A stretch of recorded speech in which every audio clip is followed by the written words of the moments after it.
Lecture 2 chapter 5 bar magnet.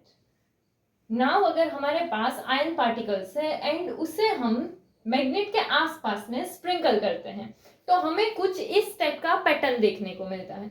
Now इससे हमें पता क्या चलता है, तो इससे हमें ये पता चलता है कि जो मैग्नेट है उसके दो पोल्स होंगे। लेकिन जिस तरह से जो इलेक्ट्रिक डाइपोल होता है उसमें दो चार्जेस होते हैं, वैसे ही इसमें मैग्नेट में दो पोल्स होंगे।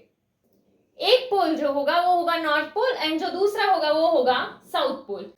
एंड अगर सपोज हमारे पास कोई भी एक बार मैग्नेट है, उसे अगर हम ऐसे रखते हैं तो उसके ये जो दोनों पोल्स है उसमें एक जो है वो क्या तो कि नॉर्थ की साइड पे पॉइंट करेगा एंड एक जो है वो साउथ की साइड पे पॉइंट करेगा।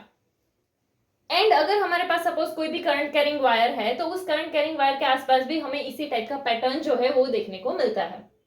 एंड अगर हमारे पास सपोज कोई भी करंट कैरिंग सोलेनॉइड है तो उस करंट कैरिंग सोलेनॉइड में भी हमें इसी टाइप का पैटर्न जो है वो देखने को मिलता है। नाउ यहाँ पर तीन डायग्राम्स दिए हुए हैं।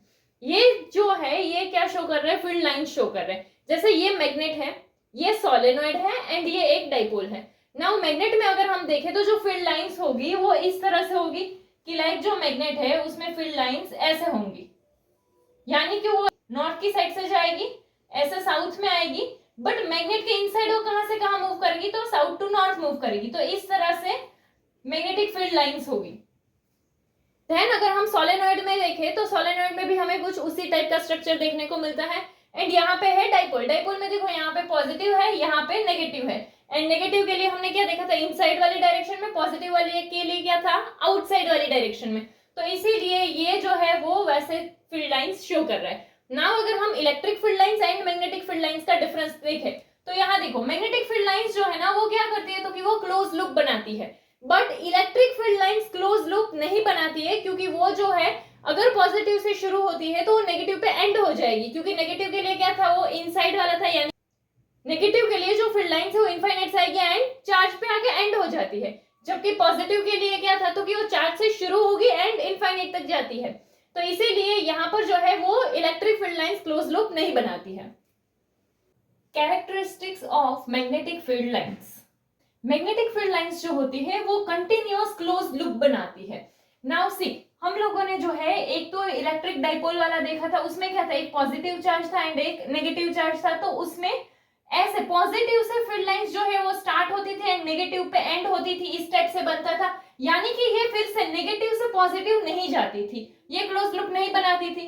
बट मैग्नेट में अगर हम देखेंगे तो जो मैग्नेटिक फील्ड लाइंस बनेगी वो कैसे होगी, तो वो यहाँ नॉर्थ से साउथ जाएगी, बट मैग्नेट के अंदर यहाँ से वो ऐसे फिर से साउथ से नॉर्थ जाएगी।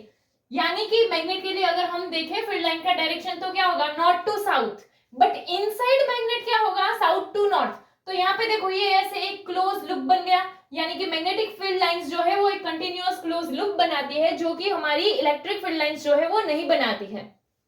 इसके अलावा हमारा जो कोई भी मैग्नेटिक फील्ड है उस फील्ड लाइन के कोई भी पॉइंट पे अगर हम टेंजेंट ड्रॉ करते हैं तो वो उस पॉइंट पे मैग्नेटिक फील्ड का डायरेक्शन शो करता है। यानी कि जैसे अगर हमारा फील्ड लाइन ऐसा है, यहाँ पे अगर इस पॉइंट पे अगर हम ऐसे टेंजेंट ड्रॉ करते हैं तो ये टेंजेंट क्या शो करेगा कि ये पॉइंट पे मैग्नेटिक फील्ड का डायरेक्शन क्या है। यही सेम चीज हमने इलेक्ट्रिक फील्ड वाले में भी देखी थी कि इलेक्ट्रिक फील्ड लाइंस होगी, उसके कोई भी पॉइंट पे टेंजेंट ड्रॉ करेंगे तो इलेक्ट्रिक फील्ड का डायरेक्शन शो करता था। अभी वहां पर ही इलेक्ट्रिक फील्ड लाइंस की जगह पे अगर मैग्नेटिक फील्ड लाइन है तो जो हमें डायरेक्शन मिलेगा वो किसका होगा, वो मैग्नेटिक फील्ड का होगा। इसके अलावा अगर हम देखें कि जहां पर फील्ड लाइंस के नंबर ज्यादा होंगे वहां पे फील्ड कैसा होगा, स्ट्रांग होगा। ये भी हमने इलेक्ट्रिक फील्ड लाइंस में भी देखा था कि अगर नंबर ऑफ फील्ड लाइंस ज्यादा है यानी कि फील्ड स्ट्रांग होगा। तो यहाँ पर जैसे अगर हम देखें कि कोई भी ऐसे एक यूनिट एरिया है हमारे पास, ठीक है, एंड यहाँ पे अगर इसमें से इतनी फील्ड लाइंस जा रही है बट ये वाले में से इतनी फील्ड लाइंस जा रही है, यानी कि इसमें क्या है तो कि यूनिट एरिया से पास होने वाली फील्ड लाइंस जो है वो ज्यादा है, यहाँ पे कम है। तो मैग्नेटिक फील्ड यहाँ पे कैसा होगा, स्ट्रांग होगा, यहाँ पे कैसा होगा, वीक होगा। यानी कि हम क्या बोल सकते हैं कि जहां पर भी नंबर ऑफ फील्ड लाइंस ज्यादा होंगे पर यूनिट एरिया के हिसाब से, वहां पर जो मैग्नेटिक फील्ड है उसका मैग्नीट्यूड ज्यादा होगा, यानी कि मैग्नेटिक फील्ड जो है वो स्ट्रांग होगा। इसके अलावा मैग्नेटिक फील्ड लाइंस जो है वो कभी भी एक दूसरे को क्रॉस नहीं करती है। यही सेम चीज हमने इलेक्ट्रिक फील्ड लाइंस में भी देखी थी कि इलेक्ट्रिक फील्ड लाइंस कभी भी एक दूसरे को क्रॉस नहीं करती है। यानी कि अगर तुम्हारा यहाँ ऐसे एक मैग्नेटिक फील्ड लाइन जा रहा है यहां से दूसरी मैग्नेटिक फील्ड लाइन कभी नहीं जाएगी, ये चीज पॉसिबल नहीं है।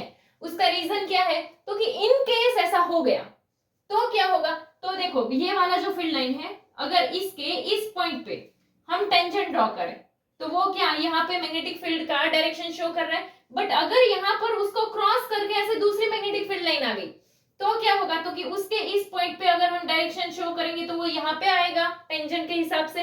तो यहाँ पे क्या हुआ, तो कि एक ही पॉइंट के लिए दो डिफरेंट डायरेक्शन मिल रही है। अभी ये चीज पॉसिबल नहीं है, यानी कि अगर ये एक दूसरे को क्रॉस करते हैं तो तुम्हें मैग्नेटिक फील्ड का यूनिक डायरेक्शन नहीं मिलेगा। एंड ऐसा पॉसिबल नहीं है कि एक ही पॉइंट के लिए मैग्नेटिक फील्ड की दो डिफरेंट डायरेक्शन हो, इसीलिए फील्ड लाइंस जो है वो कभी भी एक दूसरे को क्रॉस नहीं करती है। नाउ ये चीज हमने मैग्नेटिक फील्ड लाइंस में भी देखी है, इलेक्ट्रिक फील्ड लाइंस में भी देखी है।